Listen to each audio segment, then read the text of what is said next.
خلوه يفوق براحته من البنت. ده راجل سنه كبير ومطرب كبير قوي وجاي من بلد الغالي. تسلم ما قصرت عاد. انا انولدت على اغاني وانا احبه ولازم اخدمه بعيوني. يا ابني انت هتفضل كده لحد امتى؟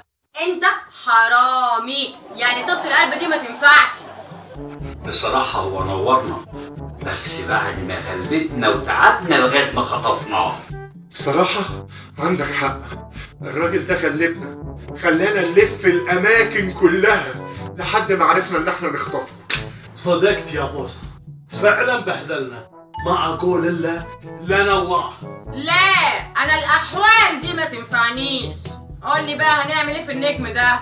بما إنه بقى مطرب سعودي ومعروف ومشهور، إحنا ممكن نطلب فيه حاجات كتير أوي. إيه؟ نطلب إيه؟ أيوه نطلب إيه؟ إيه؟ هي دي! نطلب فيه فدية كبيرة أوي. والله ما قصرت، بس طولت عقبال ما قلت اللي أنت عايز تقوله. عموما احنا ممكن نطلب فيه بير بترول. ها؟ شنو بير بترول وشنو فدية؟ انتوا ايش على بالكم السعوديين؟ يعني بنوك متنقلة؟ خلاص يبقى يعرفني على راشد البيت، حتة نص يجنن، بحبه قوي، يعرفني عليه واتجوز. وحياة خالتك اتجوزيه. هو احنا جايين عشان نحب ونتجوز ولا جايين عشان نتنيل نشتهر عشان يبقى شكلنا حلو في وسط العصابات؟ بس لحظة، أصل ده قديم الحب، قصدي حب قديم. يا سلام يا نحنحة يا أختي، مش ده اللي كنت بتعلميه وتقولوا له شيل قلبك وانسى الحنية خالص، جاية دلوقتي تتنحنحي؟ بس خلاص اسكتوا بقى.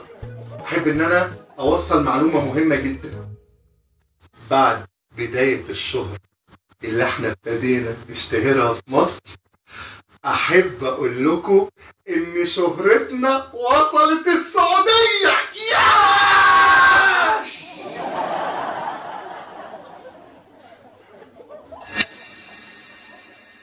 يا ترى العصابة خطفت مين النهاردة؟ عبد المجيد عبد الله ولا محمد عبده ولا رابح صقر؟ مستنيينكم الحلقة الجاية عشان تعرفوا عصابة خاطف النجوم هتخطف مين.